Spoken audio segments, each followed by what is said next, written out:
حج کی ابتدا 8 ذی الحج سے ہوگی۔ نماز فجر کے بعد غسل کریں یا وضو کریں۔ غسل کرنا افضل ہے۔ احرام باندھ لیں اور اشراق کے بعد 2 رکعت نماز ادا کریں۔ سلام پھیرتے ہی مرد حضرات سر سے کپڑا یا ٹوپی ہٹا لیں۔ حج کی نیت اس طرح کریں: یا اللہ میں حج کی نیت کرتا ہوں، آسان فرما، قبول فرما۔ مرد اونچی آواز سے اور خواتین آہستہ آواز سے تلبیہ پڑھیں۔ اب آپ پر احرام کی پابندیاں شروع ہو چکی ہیں۔ احرام کی حالت میں تلبیہ پڑھتے ہوئے مینا پہنچنا ہے۔ آج کا دن مینا میں گزارنا ہے۔ ظہر، عصر، مغرب اور عشاء کی نمازیں مینا میں ادا کریں۔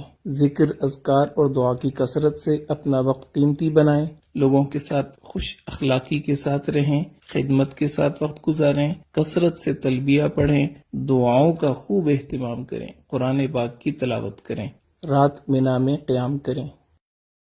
حج کا دوسرا دن 9 ذی الحج، آپ صبح اشراق کے بعد عرفات کی طرف سفر شروع کریں گے۔ عرفات میں پہنچ کر زوال کے بعد ظہر اور عصر کی نماز اگر امام کے ساتھ مسجد نمرہ میں پڑھی تو اکٹھی ادا کریں گے۔ اگر اپنے خیموں میں ہیں تو ظہر اپنے وقت میں، عصر اپنے وقت میں ادا کریں گے، اور درمیان میں آپ نے زوال کے بعد نماز کی ادائیگی کے بعد دعا مانگنی ہے۔ یہ ہے وقوف عرفہ، حج کا دوسرا فرض۔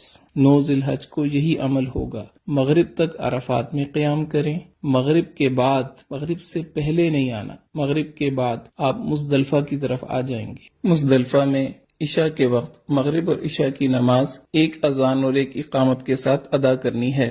اس کے بعد آپ 70 کنکریاں اکٹھی کر کے اپنے پاس رکھیں۔ اب آپ نے رات وہاں قیام کرنا ہے۔ 10 ذی الحج، حج کا تیسرا دن، اور آپ اس وقت مزدلفہ کے میدان میں ہیں۔ فجر کی نماز ادا کرنے کے بعد وقوف مزدلفہ یعنی مزدلفہ کے میدان میں کھڑے ہو کے دعا مانگنا، یہ حج کا پہلا واجب ہے۔ اس کے بعد آپ جب سورج تھوڑا طلوع ہو جائے تو رمی کے لیے مینا کی طرف چلیں گے۔ یاد رکھ لیں 10 ذی الحج آج آپ نے 5 واجب پورے کرنے ہیں، ایک فرض کی آخری ادائیگی کرنی۔ پہلا واجب وقوف مزدلفہ ادا ہو گیا۔ دوسرے واجب کی طرف آپ جا رہے ہیں، شیطان کو پتھر مارنے۔ مینا میں آج صرف بڑے جمرہ کو 7 کنکریاں مارنی ہیں۔ اس کے بعد آپ قربانی کا جانور ذبح کریں، یہ تیسرا واجب پورا ہو گیا۔ اس کے بعد آپ اپنے سر کے بال منڈوا لیں، یہ چوتھا واجب پورا ہو گیا۔ اب آپ احرام کھول سکتے ہیں اور عام لباس پہن سکتے ہیں۔ اس کے بعد آپ طواف زیارت کے لیے مکہ مکرمہ بیت اللہ کی طرف سفر شروع کریں۔ بیت اللہ پہنچ کر طواف کریں، یہ آپ کا طواف زیارت ہے۔ حج کا تیسرا فرض، حج کے تینوں فرض مکمل ہو گئے۔ اس کے بعد آپ نے سعی کرنی ہے، سعی حج کا 5واں واجب، یہ بھی پورا ہو گیا۔ اب آپ واپس رات کو مینا میں آ جائیں، مکہ مکرمہ میں قیام نہ کریں۔ 11 ذی الحج، حج کا چوتھا دن، مینا میں زوال کے بعد، بہتر یہ ہے کہ عصر کے بعد، تینوں جمرات کی طرف جانا ہے۔ پہلے چھوٹے جمرہ کو 7 کنکریاں مارنی ہیں اور دعا کرنی ہے، پھر درمیانے جمرہ کو 7 کنکریاں مارنی ہیں اور دعا کرنی ہے، پھر بڑے جمرہ کو 7 کنکریاں مارنی ہیں۔ اب دعا نہیں کرنی اور واپس اپنے خیمے آ جانا ہے۔ رات مینا میں قیام کریں، دعاؤں میں مشغول رہیں۔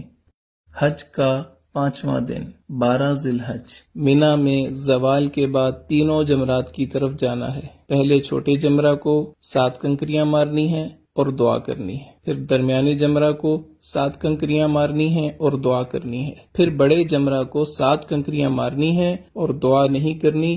اب آپ کے پاس اختیار ہے، اگر آپ رات مینا میں قیام کرنا چاہیں تو 13 کی رمی آپ کے ذمہ ہوگی۔ اگر آپ رات قیام نہیں کرتے، آپ واپس مکہ مکرمہ اپنی بلڈنگ میں آ سکتے ہیں۔ بہتر یہ ہے کہ اپنے خیمے میں آئیں اور 13 ذی الحج کی رمی زوال کے بعد تینوں جمرات کو پتھر مارنے کے بعد مکہ مکرمہ واپس آ جائیں۔ اب صرف ایک واجب رہ گیا، طواف وداع۔ وداع یعنی رخصت ہونے والا طواف، یہ حج کا 6واں واجب ہے۔ آپ کے سارے مناسک پورے ہو گئے، 3 فرض آپ نے پورے کیے، 6 واجب آپ نے پورے کیے، آپ کا حج مکمل ہو گیا۔